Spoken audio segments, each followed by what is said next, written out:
Hello everybody and welcome to the Institute for Government for this event that we're delighted to be holding with the support of Unbound Philanthropy.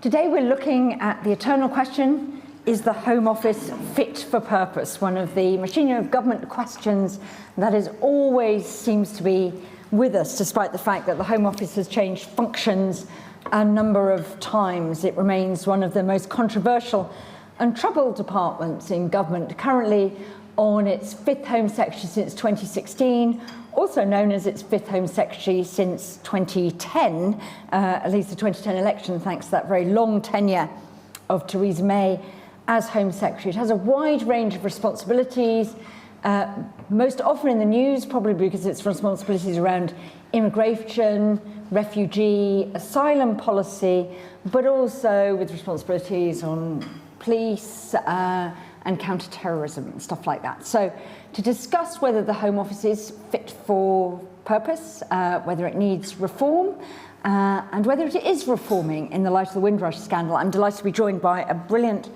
panel. So we have, in alphabetical order, Sam Coates, who is joining us remotely from the US. Thanks very much, Sam. I think it's some really uncivilized time in the US. Sam was a former special advisor to Sajid Javid, who you'll remember is one of those 5 Home Secretaries I mentioned who took over in the wake of Amber Rudd's resignation. We then have Amelia Gentleman. Amelia will be familiar to most of you for her sterling work at The Guardian, reporting on the Windrush scandal, which she then turned into a book called The Windrush Betrayal. Sir Philip Rutnam, a former colleague of mine at the Treasury, but reaching the elevated heights of Permanent Secretary at the Department for Transport, but then Permanent Secretary at the Home Office. So here to give us that sort of official take on what the Home Office is like to actually try to make work from inside. And last but by no means least, Enver Solomon. Enver is now Chief Executive of the Refugee Council, but has previously worked on a whole range of criminal justice issues. So that's the panel. What we're going to do is start off with the usual chatting among ourselves for a little bit, but there'll be loads of time for questions. If you're watching virtually, please post your questions online using Slido. Remember, if you're a serving Home Office civil servant, that the anonymous button is available to you, and I am slightly assuming that many of the anonymous questions will be from people currently working in government, because this is all on the record. If you're in the room, you do have the Slido option if you can make it work here, but otherwise just put your hand up and we will come to you in the usual way. So that's what we're going to do. No fire alarms scheduled, so if the fire alarm goes off, we'll all have to exit very rapidly, but that's not going to happen. So let's kick off. Philip, I just thought I'd come to you first, just to sort of set the scene. You know, those of us who've been in government a long time have known that the Home Office has had broad ranges of different responsibilities from time to time. I think when I first started in government, it still did broadcasting, it still did the fire service, which have now migrated to other rather sort of, Johnny-come-lately departments like DCMS or DLUC. I think DLUC does fire. What does the Home Office actually do, and what actually preoccupies you most of the time as Permanent Secretary? What are the areas that you're really having to focus on? Well, actually, just to correct one thing straight away, Jill, the Home Office still does the fire service. Oh, right, okay. So it's not responsible for standards in buildings, which is the DLUC role, and hence... But it still does the fire service, okay. One of the reasons why they have the central role in the Grenfell inquiry. But what does the Home Office do today? I mean, just the reason it historically had such a wide range of functions goes back into the 19th century, when it was the department for everything that happened at home, if you like, inside the United Kingdom. Its functions now, I think, have a great deal more logic, so I would always think of them in terms of 3 broad areas. The first, what used to be known as the Office for Security and Counter-Terrorism, now the Office for Homeland Security. Its role is to lead and coordinate, on behalf of government as a whole, the effort against terrorism. And also to ensure that the Home Office is properly integrated into our other systems for homeland security, such as dealing with hostile state activity and the like. So very important set of functions.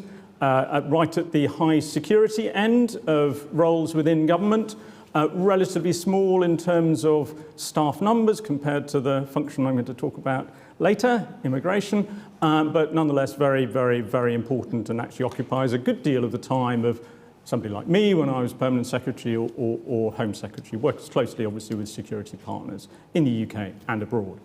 The second area is everything to do with policing, crime, and indeed the fire service. That is responsible for what you could describe as a more kind of typical array of policy and funding functions in a Whitehall policy department. It has some operational functions too, but the principal roles are funding the police in England and Wales, the legislative environment for the police in England and Wales, things like what are the discipline regulations and so on. So ministers have a range of important roles in relation to policing services in England and Wales. Also, importantly, tackling crime. So if you think about prevention of crime and crime reduction, that's something that needs a much wider effort than merely the police. It typically needs a sort of whole of government approach or even a whole of society approach to dealing with some of the causes of crime and tackling those. So their responsibility is to lead on crime reduction, crime prevention, as well as all the issues around the funding of the police, the organisation of the police, and indeed the fire service. The third area, which tends to dominate media coverage and political debate around the Home Office, is obviously the immigration and border system, which I'm sure we will talk about further. But I'll just now make a distinction which I think doesn't get that much attention between what you could describe as two, when I was there, I would think about it in terms of two broad areas of our responsibilities for the borders and immigration system. Because people tend to say there's a huge problem about the borders and immigration system. Actually, I would say there isn't. You could distinguish the border and immigration system into two broad categories. There are the relatively high volume, lower risk activities, such as, for example, issuing passports. I'm talking here pre-COVID, right? COVID backlogs, very serious issue. But if you look pre-COVID, the system for issuing passports in the UK, the system for issuing overseas visas, the system for running the border day to day, always problems would arise. But broadly, you had quite well-run, I would say, high-functioning systems for high-volume, lower-risk activities. The thing which tends to attract all the attention is the relatively lower volume, higher risk activities around enforcement and rights-based claims. Asylum, family-based claims for reunification in the UK, a whole range of other relatively complex cases, still not tiny volumes, and we're talking tens of thousands, sometimes hundreds of thousands of cases, but compared to the 8 million passports we issued a year, or the 3 million overseas visas we issued a year, or the 140 million people a year, or 500 million tons a year coming across the border, these are smaller volumes. So the immigration and borders system is the third of the big responsibilities for the Home Office, which is also distinct in that that is the area where the Home Office is responsible for everything, from the highest level of policy objectives through to the operational delivery today, right now, at airports in this country, at Dover, and so on. Department as a whole, 35,000 staff now, and about 15 billion a year of budget. And of those 35,000 staff, how many work on that sort of end-to-end immigration to borders numbers? So in operational functions, my numbers may be a bit out of date, operational functions about 25,000 roughly, but then there's some significant IT functions the organisation also has, which are partly to support the border and immigration world, but also importantly to support the police. Because the nearest thing the police have to a national IT capability sits in the Home Office and has sat there for a number of years. Okay, so that's a bit of a scene setter from what the Home Office actually does. Sam, I want to come on to you. I remember a friend of mine who was a Home Office minister said one of the unnerving things about being a minister in the Home Office was that you knew something somewhere was going wrong that could cost you your career, but you didn't know what it was or where it was going wrong. So you felt sort of, always with a sense of jeopardy. How does the Home Office feel from a sort of political perspective in terms of where you had to put your attention and what you were having to grapple with on a day-to-day basis when you were advising Mr. Javid? Yeah, I think that's probably quite a representative political view, not just between ministers and advisors, but between parties, especially since that period during the Labour years where, it became famous for being the graveyard for political ambitions. I remember the PPS Principal Private Secretary in the office when we came in said, I was the first happy-looking spad ever to come to the Home Office, because I was quite naturally interested in some of those areas. It's normally a bit more of an ashen face when people arrive there, if it's not something that they'd planned to do. I guess given the particular circumstances of us arriving, it was on the back of Windrush, which I think is a topic we'll be coming on to. That obviously focused the mind, because and I think like a lot of predecessors, you're coming in on a scandal because there's a reason why there's a vacancy, and so I think that does sharpen the mind. But I do think it can be a bit overdone about kind of the mystique of how terrible and difficult it all can be from a political perspective. Theresa May's tenure was, as you said at the start, relatively long for a minister, and I didn't personally find that the department was constantly fighting you on everything. I think there's been a lot of different experiences in the Home Office based on different management and leadership styles. And I don't think it's inevitable that you will come out on a crisis, because it also depends on the extent to which people attribute the responsibility of that to the Secretary of State as well. So it depends on what the current expectations are for what's a resounding matter. And I think that's changed somewhat in recent years in politics.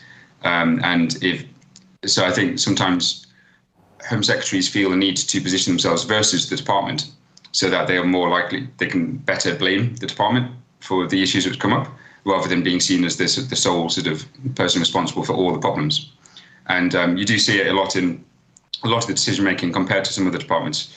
It is not within the sort of political control. There's a real operational distinction in a lot of the decisions, and I think a lot of the people on the political side are quite happy for it to stay that way, because it insulates you.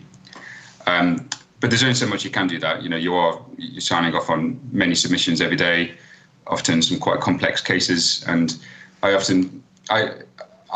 sort of enjoy my time there because it's good. It's a good way of learning about risk-based decision making. A lot of the decisions you're making are bad person A wants to do bad thing B, and your options are option 1, significant reputational and political risk, option 2, significant legal risk, or option 3, significant security risk. Pick your poison. And there's only so much you can, you can't fudge that. You've just got to make decisions, and ultimately in a risk management business like the Home Office, then there's always going to be things which go wrong which aren't your fault. But I think it is manageable. I don't think it is institutionally completely incapable of providing the right advice. I just think it does have to deal with quite intractable problems, and therefore there will be problems coming up all the time. And the extent to which a political career is hinged on that often depends on the extent to which they sort of are seen to politically own it, rather than it being something in the machine that they can blame. It's really interesting. Come back to the politics of it, but I just wanted to, we are going to spend quite a lot of time on immigration and asylum refugee policy and that set of issues there. But when the famous fit for purpose phrase was used by John Reid when he came in after the sort of scandal, as Sam said, very often the Home Office has a new Secretary of State after one has been forced out. And the consequence of that was the separation of criminal justice, which went to the prison system, which used to be the big nightmare for Home Secretaries. I remember when I was student, it was always prison escapes that were jeopardising Home Secretaries' careers, famous Michael Howard, Derek Lewis stuff and things like that, and put that into MOJ and leave police and crime policy, if you like, in the Home Office. Philip, you said you thought that the current arrangements had a logic and made sense. If you'd been Permanent Secretary at the time when those changes were mooted, would you have said, yes, it makes sense to put that division there, or would you have said, actually, no, there's a logic, as you said, to owning the border sort of issue end to end, there's a logic to owning the policy and the sort of, prison end to it? Yes, obviously I wasn't there and I didn't go through that hypothetical exercise. I mean, I don't think there was any great appetite when I was in the Home Office to take prisons back, because we always recognised that we already had a very, very, very significant challenge in the responsibilities we had. And indeed, compared to that time, back in the, sort of, the noughties, some of the issues that we faced had increased in scale. So the issues around some elements of security, for example. I arrived in 2017, and the first thing we had to address was the wave of terrorist attacks in 2017, right at the top of the agenda. So we already had a very, very significant level of stretch. And I also think that in some ways the political climate towards the immigration debate has hardened significantly over that period. So there was no great appetite in the Home Office that I sensed to try to take prisons back. What I would say there was a recognition, and maybe we'll talk about this later, recognition of the need to make sure that the different components of the system responsible for criminal justice work more closely and effectively together. So that is MOJ and the Home Office, but also includes, importantly, the CPS. So, I mean, you've referred to the fact that immigration gets a lot of airtime and attention. I think, personally, there are some issues around some areas of crime, including crime against serious offences against the person, which probably need a bit more attention, and that joined up working, which we were trying to make happen, is important to that. Enver, you've worked on sort of criminal justice issues. Do you think the split has led to better policy, better delivery? I remember it very well. I was at the Prison Reform Trust at the time and actually contributed to the downfall of Charles Clarke through some work we did on foreign national prisoners. And we were advocating the creation of prisons and probation going to MOJ. And at the time, everyone thought, well, this will help sort out the Home Office. It'll be plain sailing from then on, because take the problem out of it and it will sort it out and the MOJ will have it. Well, I think it shows that actually neither has happened. We still have a record prison population. We don't have prison escapes. We have more drugs in prisons than we do outside prisons. That's a well-known, documented fact. We have high levels of self-harm in prison, high levels of mental health. So, it's struggling under MOJ. The Home Office is still struggling. And I think what this tells me is that this is about politics, okay? This is about how those that have the power choose to run and lead and operationalise government. Because if you look at the values of the Home Office today, and this might sound surprising, they are, wait for it, compassion. There you go, someone has already laughed in the audience. Professor Travers, we don't have. Respect, courage, and collaboration. Well, I could take each of those and raise serious questions, just in terms of collaboration with local government. On Afghanistan, local government were tearing their hair out over collaboration. They were pleased that DLUC took Ukraine. Respect and compassion, speak to anyone that we work with, the 14,000 people in the asylum or refugee system. Very few will talk about being treated with compassion and respect.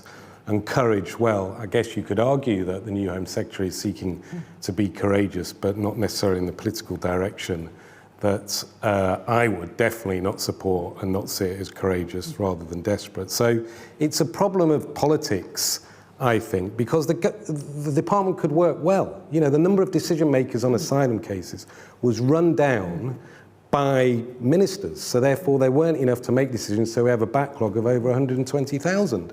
And civil servants say to me, that's because ministers ran down the numbers there to make decisions, didn't create an IT system, decisions being made on spreadsheets. These are political choices. So let's hold that thought, but I just want to come to Sam. Sam, when you were advising Sajid Javid, did he feel that he was able to work well with his colleagues at the Ministry of Justice, or did you at times think, I really regret having lost that, or is it just, thank God I don't do prisons anymore and that's someone else in the Cabinet's responsibility, so at least I don't have to worry about that? Or did he never think about it? That's possible too. I suppose to a large extent it was not something you had to directly think about because it wasn't within your sort of responsibilities directly, but that is the problem itself. And not having the sort of full cycle of justice under the same roof, I think, doesn't mean that you just do your bit and they do their bit. We did make the case to the then Prime Minister to have sort of a criminal justice task force across government. I think there's probably various iterations of that most years, kind of trying to do it by committee.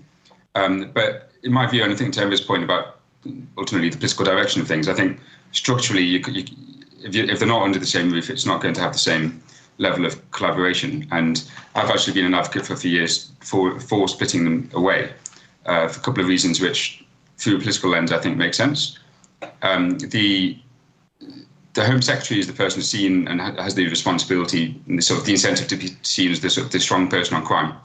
And if they were the ones who were advocating for the funding for justice, the funding for prisons and criminal justice, then I think there'll be better advocate for getting the right kind of public support, the public resourcing that the MJ needs for its current responsibilities.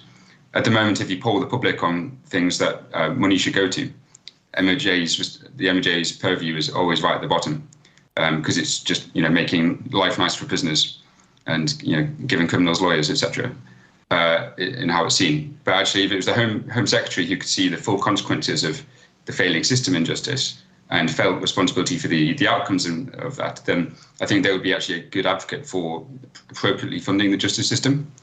And then on the other side, for the immigration side, it could be seen from a sort of conservative point of view to be a good sort of post-Brexit legacy. We can create a Department of Immigration. I was actually unusually a special advisor in Canada as well, where they have a department for citizenship, borders and immigration.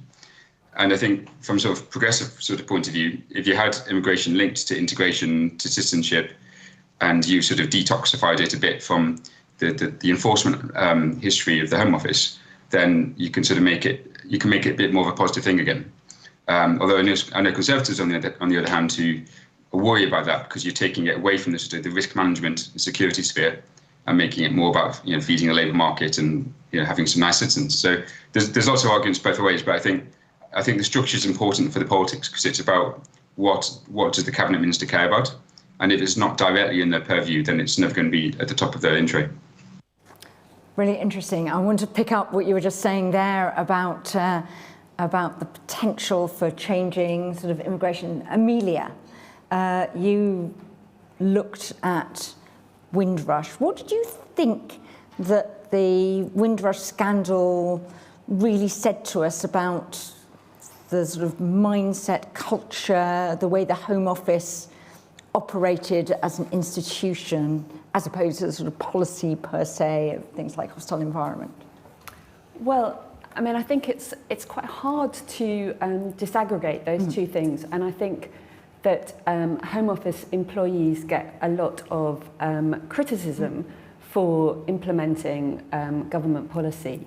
And when we write about where the Home Office has gone wrong, and when you read particularly Wendy Williams's review into how the Home Office got things so wrong and what the causes of the Windrush scandal were, you do have to kind of keep asking all the time, well, is that a kind of Home Office bureaucratic problem, or is that the direct consequence of policy decisions from ministers?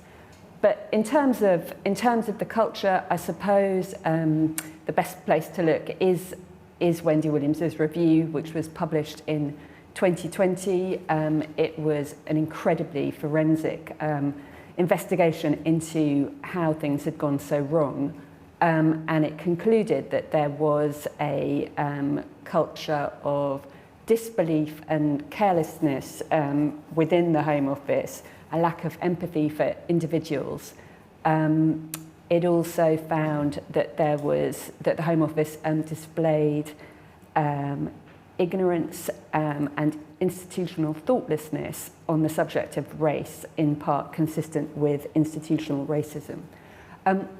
So how much of that is directly the result of a government that's implemented a series of hostile environment measures, or how much of it is to do with a kind of parallel process that we saw from 2010, 2012 onwards that saw 20% cuts to headcount within the Home Office, that saw structural reforms that took out a layer of management, that took away a lot of the kind of face-to-face contact that applicants might have had with Home Office staff. I think so much of it is the direct result of policy decisions. Philip, you had to clearly sort of juggle with, as saying, cuts in numbers, downward pressure on budgets, the sort of political environment. How do you think through actually what's the sort of right level of staffing of people dealing with immigration or citizenship claims? And one of the comments I know that's been made to us in the past has been that, compared to some other countries, really junior, quite inexperienced staff quite often have to deal with casework, and that creates a sort of culture of risk aversion that you reject, knowing things will be appealed. We have very high levels of appeals. And do you ever think, have we got the right model for doing this, or is this just the best of juggling within the sort of limited resources made available to you? No, I did wonder whether we had the right model always, and I'll come back to a particular example in a moment. But your response to your general question, how do you assess? Well, you start, to be honest, by looking at all the evidence you've got in the moment about what is the level of performance. Can you benchmark the level of performance either against past performance or external benchmarks like other countries? Does it look good or not?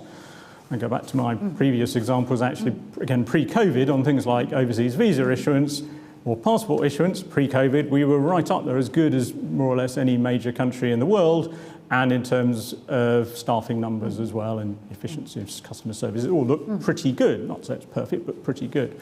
The example, and then if there's a problem, of course, you try to get root cause analysis. Why is the problem there? What are the options for fixing it? So it's a typical business case, business improvement type approach. It just happens it's in the borders and immigration area. It could be in the transport area or something else. Your question about did I sometimes wonder whether the model was the right model? Yes, and actually it goes back to what Enver said about asylum. So it's quite interesting. I discovered, for example, that in the UK we generally use in old civil service speak EOs, executive officers, as the asylum decision makers, and they may be people who left university a year before or something like that. They may be further on in their career, but it's a relatively junior level within the civil service system for making a decision which is for the individual on the other end of it, a very, very important decision after all. Life-changing decision, even if the decision is negative and gets overturned on appeal. You're dealing with people who may indeed, and the evidence suggests a high proportion of them have suffered trauma.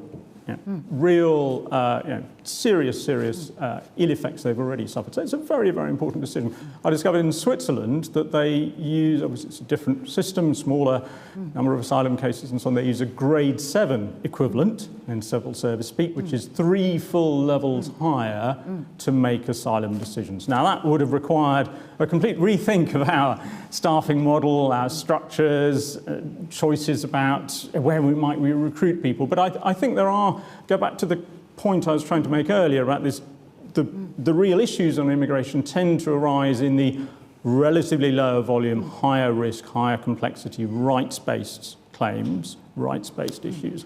I think there is an issue, rather nitty-gritty, bureaucratic, administrative, organisational issue about whether we have quite the right level of organisation for dealing with what are very often very complex, sensitive, high-impact cases. And one of the things, obviously, you had to do when you were in the Home Office was start setting up the arrangements for dealing with EU settled status and putting that in place, which I think most people think has been quite successful in very many ways, and hopefully will go on being quite successful. How do you think about that as a different, big, new task that you had compared to just running the sort of standard processes that you were doing? Yeah, so I think it was very successful. Essentially, that particular project's now finished. It was very successful. There were widespread predictions that we would fail because, of course, the Home Office does fail. We did not fail. We set up a significant scale project, good leadership, very significant efforts to make sure we had very good alignment between the political direction and the execution, and a lot of outreach outside the organisation, and really trying to listen to the feedback, including where it was hostile to us. So a very significant example of how actually the Home Office delivered. In fact, we delivered in the round on Brexit, being prepared for Brexit and all the many, many different varieties that might take. I would say we prepared for that very well, not just on EUSS, but also staffing the border, and also now the new immigration system, which was also being developed when I was there, though it came into effect afterwards, essentially, which also built, in fact, technically on many of on the platform that we designed for EUSS. So Home Office, actually, it gets an awful lot of negative press, and I understand why. But if you look at its record of delivery in a whole range of areas over the last 5 years, I would say it has been pretty strong, and stronger structurally, if you like, than the trajectory before. That's not to underestimate the problems. I keep coming back to the hard cases, the rights-based cases, the asylum system, family reunification cases and the like.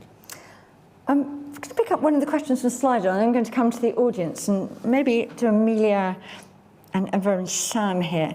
There are quite a lot of comments about sort of racism in the Home Office. You mentioned the sort of, possible hints of institutional racism in the Wendy Williams, big verdict about whether she was going to say it was institutionally racist or not. Some concerns about, ethnic minority representation at the senior official levels in the Home Office, whether there's enough of that, the impact having ethnic minority Home Secretaries has had. I mean, question here from Peter Gregg. Is it possible to administer the hostile environment or maybe other policies in a non-racist or anti-racist way? What can the Home Office do to make sure that the police and immigration services aren't a beacon of recruitment for racist officers and staff?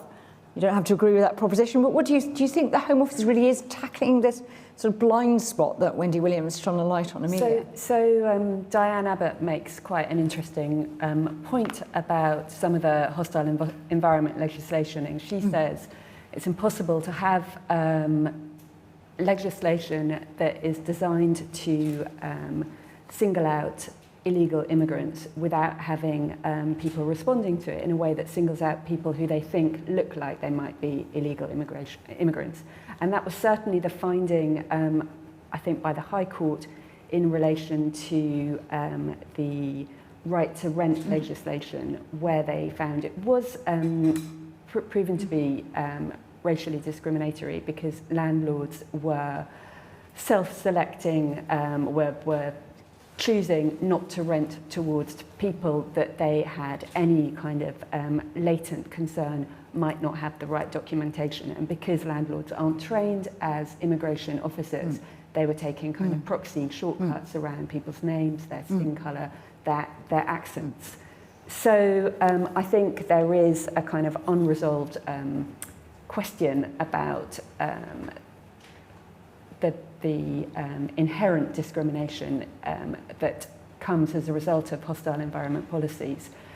Wendy Williams made quite a number of recommendations, all of which were accepted by Priti Patel in her review, on how to make the Home Office a more diverse and thoughtful on the subject of race and Britain's imperial history.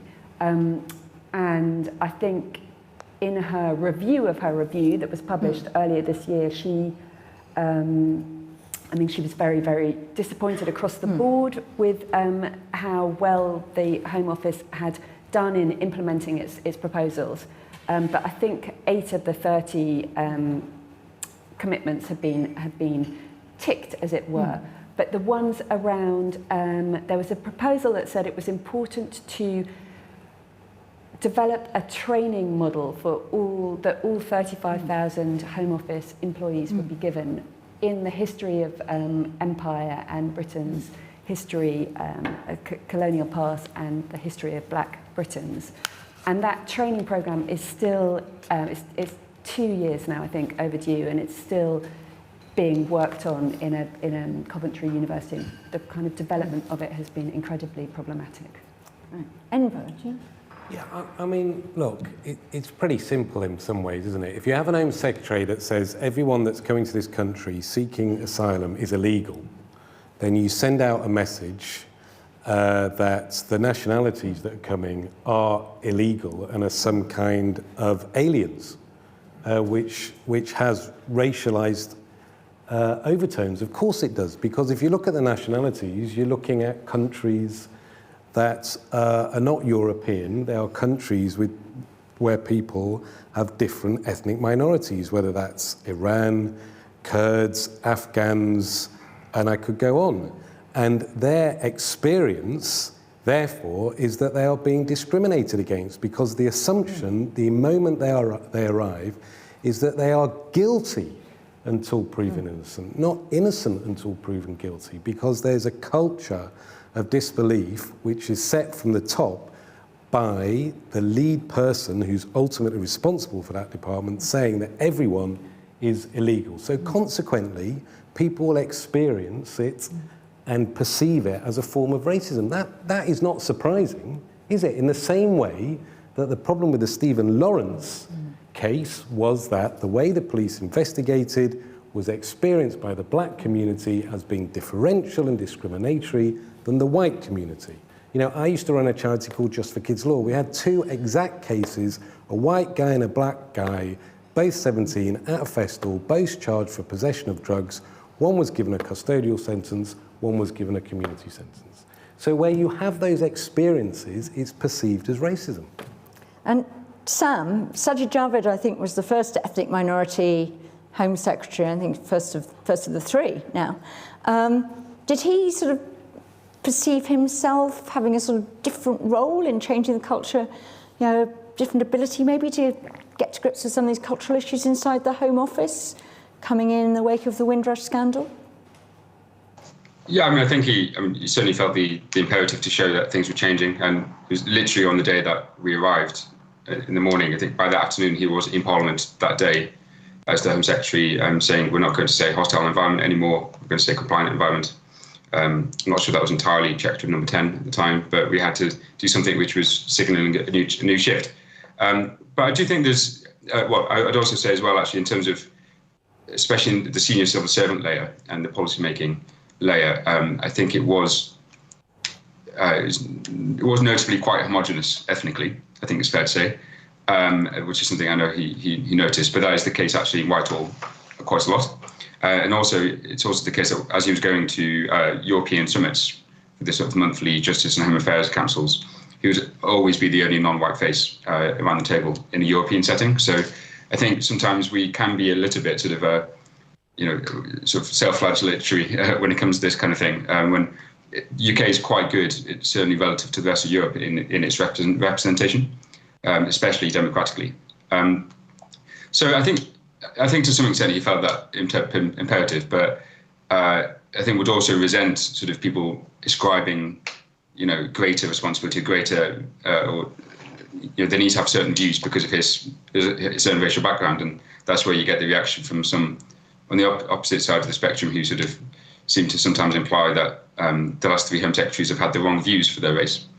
I think a lot of these issues are quite intractable in the sense that if you're sitting at that filter point in terms of who is allowed into our country, and you accept that we should have a control in immigration, then I struggle to think how even the most perfect and representative system wouldn't have that sort of friction in terms of, because by definition, people coming in from the outside of our country are not necessarily going to be from the same racial majority, and it's kind of inbuilt.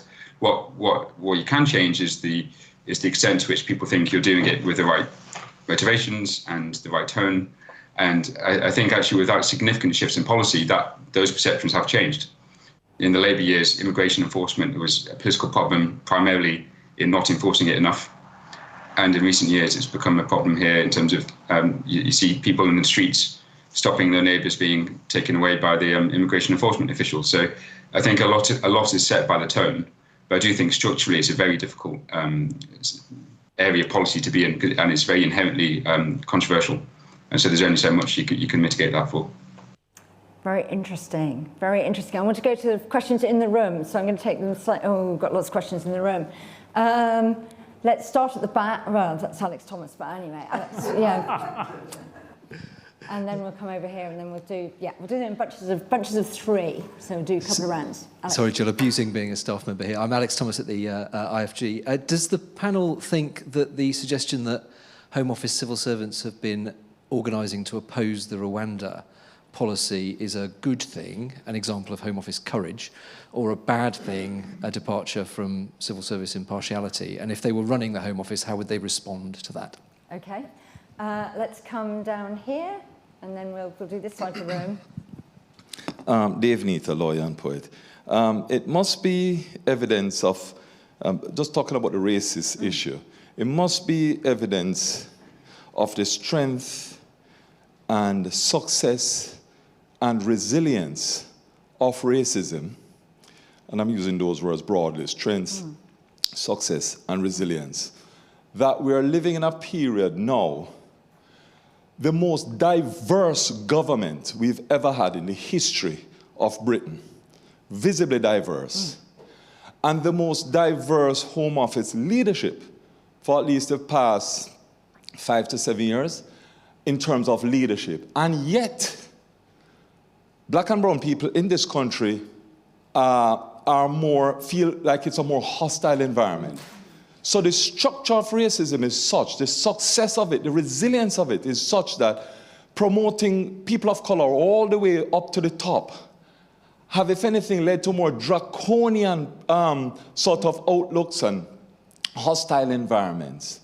And I'm not commenting on their capacity in any other way, but if we're looking at diversity only in terms of visibility and not in terms of substantive change, in terms of social progress and fairness and justice for all, then we have failed, and we have celebrated racism as a principle almost constitutionally enshrined. Okay.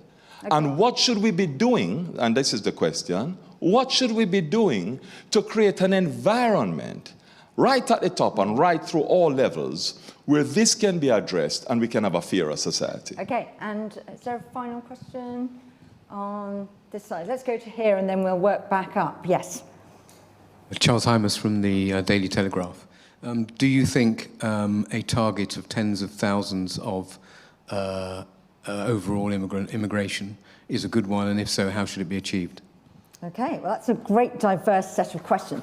First of all, Philip, if you were Home Secretary, if you were still Permanent Secretary of the Home Office, how would you feel about the appearance that some of your officials seem to be organising to oppose a policy? I mean, Matthew Rycroft obviously asked for a direction on value for money grounds on the Rwanda policy, which is slightly different. I'm just saying he didn't know that there was evidence enough for a deterrent effect to justify the VFM, which you might have done.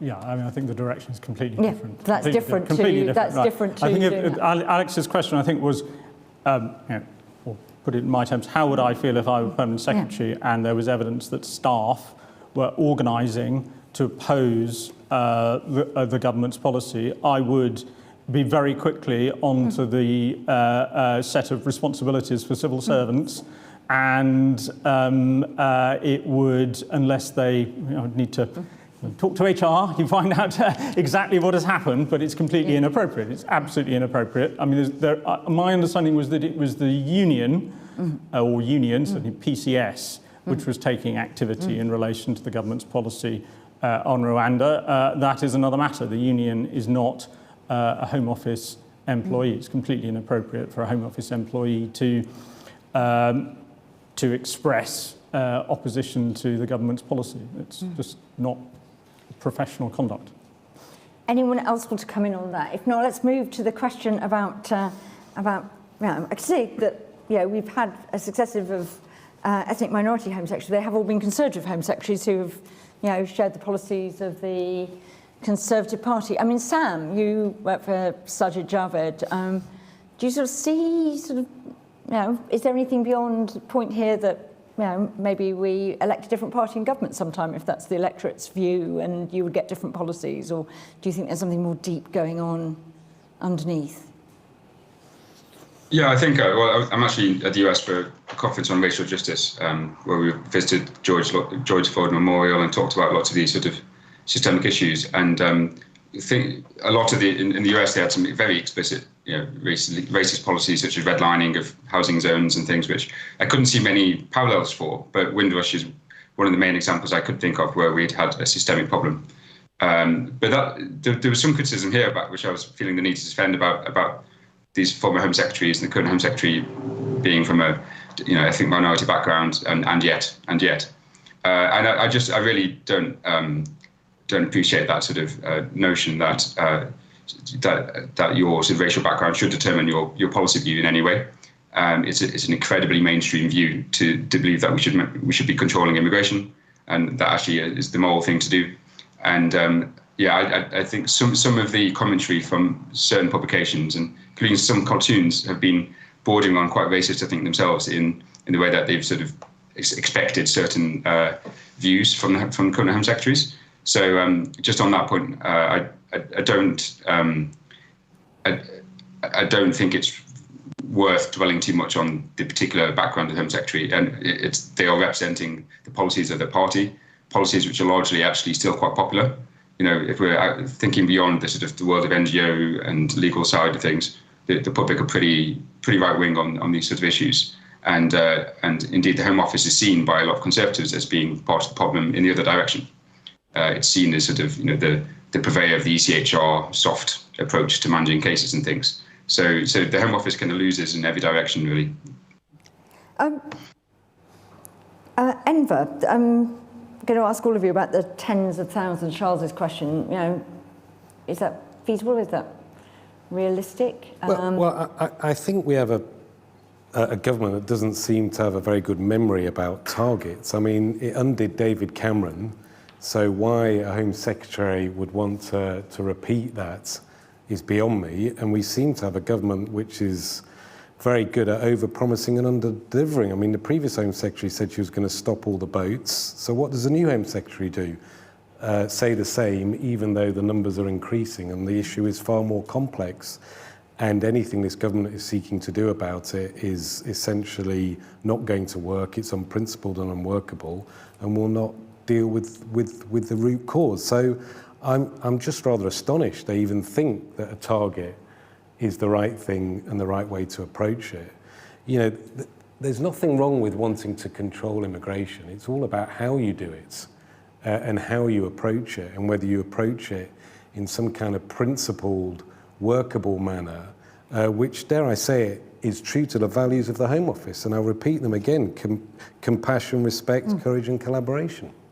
Just wanted to ask, and one of the things that we've seen inside government, we seem to be seeing now, building on Charles's question, is a bit of tension between the Home Office and Number 10 over liberalising immigration to an extent to promote growth. Philip, you were used to work in the Treasury. Now we've ended free movement from the EU, which obviously was one of the things that got in the way of delivering the 10,000 target. That net targets are impossible anyway. But is the Home Office sort of, with the project, or is it a member of the anti-growth coalition, as Liz Truss might call it, in thinking it's actually got to prioritise bearing down on that, and the economy can go hang? We've seen Suella Braverman talking about students with major UK success export, things like that. I mean, is it sort of numbers rather than value? I'm afraid you've got to ask somebody else if you want an insight into the Home Office thinking as of today. But is it institutionally, do you think, in a place where it feels that it's, like the Treasury used to feel on public spending, we used to feel everybody else was against us? Does the Home Office think only it really understands the need to control migration, everybody else just want more people, whether for the health service, whether for farmers, whether for whatever, and just finding the easy way out? Well, the Home Office is the department responsible for controlling immigration. It's legal, political responsibility for the exercise of those controls. It's obviously a political task to set the objectives, and how close the objectives should be, how closely they should be aligned to economic goals, whether they should be more about providing public confidence that there is very tight control, whatever the political agenda is. That's something that has to come from the Home Secretary and the Prime Minister and from Cabinet, and it is not uncommon to find that there is some tension between the two. So when I was in the Home Office, of course, there would be, there was a lobby for more inflow of people to do seasonal agricultural work. And indeed, we ended up with a seasonal agricultural workers scheme. So it's not uncommon, but it has to be a political task to decide what is the priority. Okay. Amelia, do you view on targets? On targets, for absolutely. Numbers? I mean, I think, as Enver says, we have such a clear lesson to take from David Cameron's initial announcement of the target of getting net migration down to the tens of thousands, which really was such a problem for his government, and not least because these targets, from a journalistic point of view, are very useful because we get the figures every quarter, and we saw, the government failing quarter after quarter. Sam, do you want to come in on targets? Would you think there's something we should be aiming to revive? I think I won't really give a view on whether it's desirable or not, but whether it's implementable or not, I think does depend on the degree to which you need cross-government buy-in to what the consequences of that are. I like your analogy of the Treasury, because the Treasury is the only institution which has an inbuilt incentive to reduce taxes. The Home Office is the only department which has an inbuilt incentive to reduce numbers, or at least if that's the target you give it. Actually, ironically, in Canada, my experience there, all the provinces would compete with each other. The numbers they would be using was how many immigrants they'd attracted that year or that month. So it doesn't have to be that dynamic. But I think, like with the public, people in politics like the idea of reducing the overall number. But then as soon as you disaggregate that and say, what about the Afghan interpreters? What about and kind of break it all down, the person you want to deliver social care for your mother, then it gets a lot harder. And I think it's the same as taxes. Everyone wants to cut taxes, but then when you look at what you need to cut, it gets harder. So it really has to be a cross-government sort of holistic view. Yeah, very interesting. Let's do some more questions. Let's go here, down there, and then we'll go back up here. Sorry, Penny, just trying to... Hi, I'm Tony Travers from the LSE. I mean, it's a fascinating discussion. And one of the things, surely, that makes the Home Office's job very difficult is the fact that politicians of all parties interpret their role in the light of public opinion, and that takes them in a particular direction.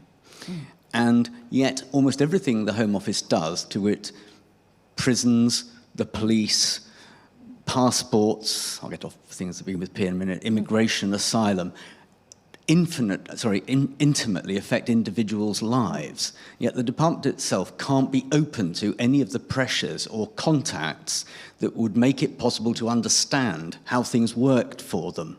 So, I think I'm right, only MPs can really contact the Home Office about individual migration and asylum cases. I don't think you can do it as an individual citizen. So my question is it in a sense the job of the Home Office officials almost impossible to be sensitive to individuals, given the pressure on it, and yet it matters so much to individuals in every single case as to what they do? Because the Home Office is in many cases making sort of almost genuinely life and death decisions. It's affecting individuals' lives, but in a way that's almost impossible from inside there, given the numbers and the scale and the pressure and the political environment, to do it in a sensitive way for many, many people. Okay, let's go to the next question. Yeah. Hi, Lizzie Dearden from The Independent. Probably a question for both Sir Philip and Sam, but it was Sajid Javid who first declared a major incident about channel crossings. This is a problem that's been going on for several years now, and there were forecasts from the ICIBI and others that it would continue to be a growing problem. So my question was whether a third country agreement similar to Rwanda or a offshoring process has been considered before by other Home Secretaries or at any point in the Home Office? And if not, why not? If it's such a good idea, why wasn't it done before? Okay, and right at the back, Penny. Yeah. Obviously, as all of the panel have been discussing, the Home Office has a huge number of responsibilities, and I was just wondering what the panel thought about the idea that you often hear that because the Home Office deals with, security, terrorism, this fosters a culture of distrust that Enver mentioned earlier, and that then leads it to deal with immigration and asylum policies in a particular way that we see with leads to certain outcomes. That's a really good question. That was echoing what was going to be my last question. So let's do these first two questions. So Tony's question, I mean, sort of, the Home Office, if you like, is almost the department that is, most alert to populist pressures in many ways, and yet is dealing with difficult case after difficult case after difficult, how can you sort of, is it possible to sort of balance those in a way that, marries control with humane decision-making and things? Enver? Of course it is. I mean, the NHS is under huge political pressure, making life and death decisions on a daily basis. And it wants to approach them with compassion and humanity. Of course you can do it in the Home Office. The idea that you can't because you're under the spotlight and you're dealing with difficult cases is just a nonsense, frankly, because I don't think the complexity of the case is any more complex than the NHS. The political pressure is that much different than it has been under the NHS. COVID, winter bed crisis. And let's just be clear about public opinion, because I think there's a bit of a myth going around the room here. The Ipsos Mori tracker survey on immigration that came out this week, that was published by British Future, showed that the question of immigration in and of itself is no longer toxic, that the public post-Brexit are much more relaxed about immigration. The public is split on Rwanda, 50-50, whether it's good or bad. And if you ask the public about small boats, people will say they are worried about it. But if you ask the public, do you think we should welcome refugees, they will emphatically, up to 2/3, will say yes. So, this idea that the public is simply where the Home Secretary is just not the case. Philip, one of the things that struck us when we were doing some work on migration a bit ago was ministerial involvement in immigration casework, that so many decisions, in a way that DWP doesn't make, sort of benefit appeals end up on the minister's desk, that ministers were so involved in so much immigration casework. I mean, do you think that's a sort of inevitable and a good way of running the system? Well, first of all, let me just say I strongly agree with Enver. It is absolutely, it is possible to run a system like this with all the values that you described, and indeed I would say most of the time that is how it is run. I have spent a lot of my time as PermSec in the Home Office visiting the teams doing exactly this work right across the country, and they're staffed by very dedicated people trying to live those values and doing the best they can. It is all a matter of training, the systems, the processes they're given, the leadership they're provided locally, the resources, all of those things which are eminently within, ultimately, control, political control and organisational control. Your question, Jill, do you remind me? About whether ministers, whether we politicise immigration casework so there are too much. two categories of decisions, as I recall, two categories of decisions that in the immigration world that ministers cannot take and don't take. One is a decision about who should enter the country literally at the border, which I think is reserved in law to a border force officer. And the other is a decision about who can be detained or arrested by an immigration officer. Again, the ministers are not able to get it. Otherwise, the decisions in law are matters for the Secretary of State for the Home Department. So ministers are able to make these decisions. Of course, for the great part, these decisions are delegated through a whole structure to officials, the kind that we've described. But let's face it, we are dealing with sometimes very politically sensitive groups of cases, groups of issues, and ministers, I suspect in successive governments over many years, have said that they want to look at typically it's usually a smallish number of cases themselves, and that's with the law as it stands, that is within their purview. Rwanda, do any of you know anything about whether offshoring has been considered in the past? Anyone looks at Amelia, who's probably the most likely to know what the Home Office was doing in previous incarnations. So we'll park that. David Blunkett. What? David Blunkett. David Blunkett did. All right, okay. So you've got your answer in the room. So over there. I just wanted to come just briefly just have one question, and then I'm going to come to the final question about, have we got the sort of bundles of functions right, given some of the sort of, mentalities you need to do things. I just wanted to have a quick thing about the Home Office's role on police and its relationship. We've now got police and crime commissioners, which were an innovation in 2010. I'm not sure whether deemed to be a wholly successful innovation, given the sort of low level of public salience to police and crime commissioners, some of the sort of scandals that have dogged them. We've had tensions between the Home Secretary, the Mayor of London, over the Commissioner to the Met and things like that. Have we actually got the right structures in place? Philip, I might go to you. Is it sort of workable, the way in which we're trying to demarcate what the Home Office does, what police and crime commissioners do, and the operational independence of police forces now? Have we got those relationships right? So, certainly in my experience when I was there, it's workable, and indeed improvements can be made, and are made. I think different questions as to whether it's optimal, whether it's the right structure for the next 20 years, for example. I'm not thinking so much of the role of police and crime commissioners here, but the perennial debate about whether 43 police forces, territorial police forces in England and Wales is right. Some of them really quite small. You go back a step to what's the problem. One thing we have not discussed is the changing nature of crime. Some traditional crime types, theft and robbery, on the decline, structurally have been on the decline, but other crime types, fraud, online crime, massively on the rise.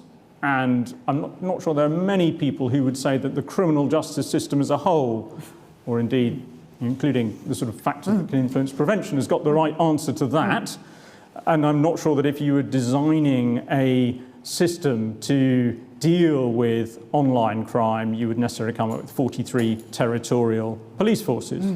I think there are a number of questions there about whether our approach in the criminal justice system really is, is it absolutely what we're going to need for the next 20 years? I picked on online crime, but you could also take the example about the massive amounts of forensic evidence that come with modern technology, with phones or Wi-Fi routers or whatever it is, and the challenge that presents for policing, prosecutors, for the courts, in prosecuting some very high harm offences such as sexual violence.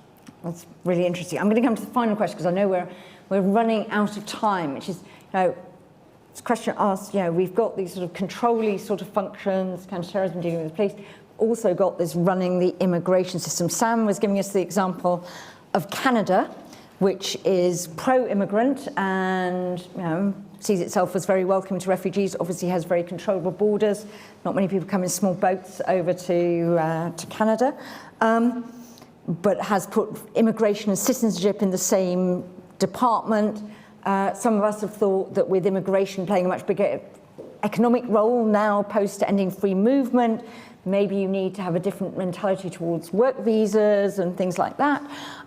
Just to all our panel, is the Home Office now in the right structure? Enver, have we got the right structures from the Home Office, or do you have a reform you would like to see that you think would deliver better outcomes?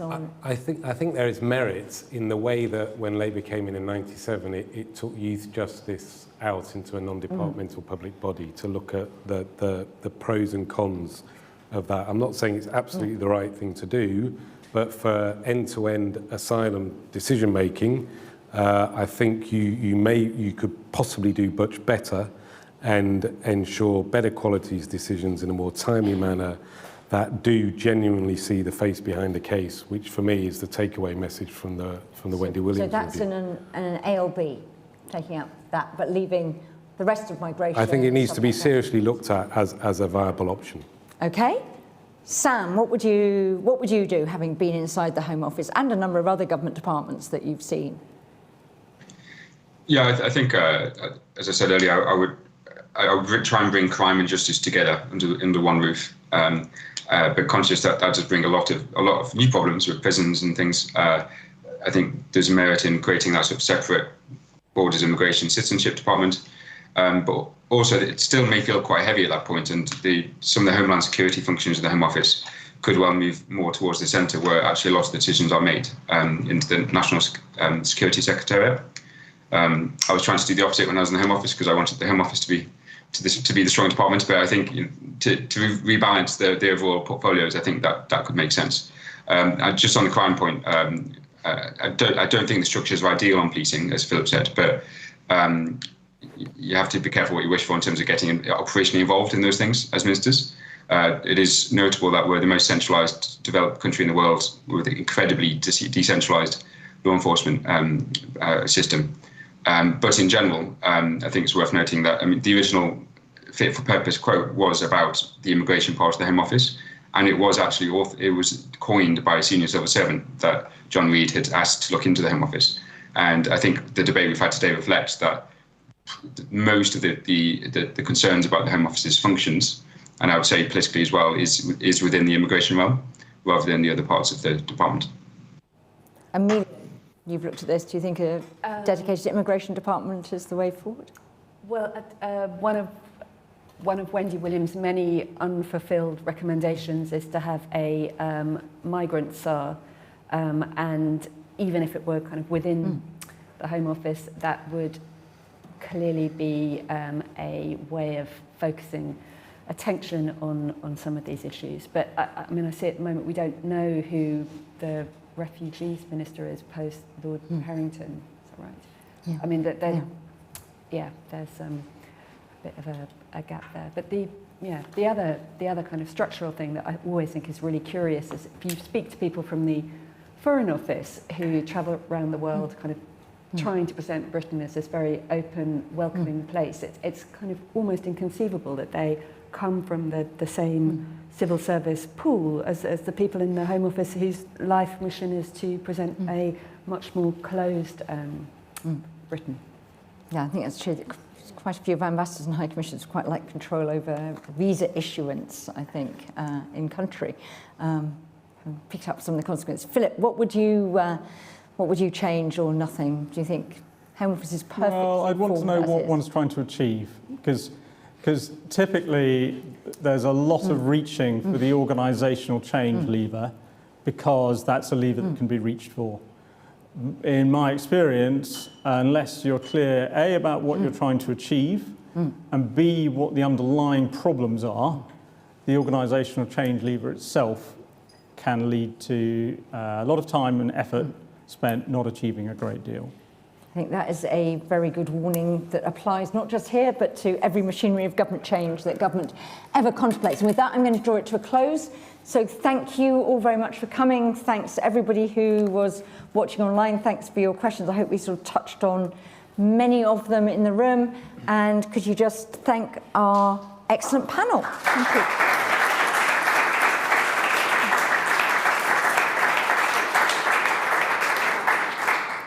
Thank you.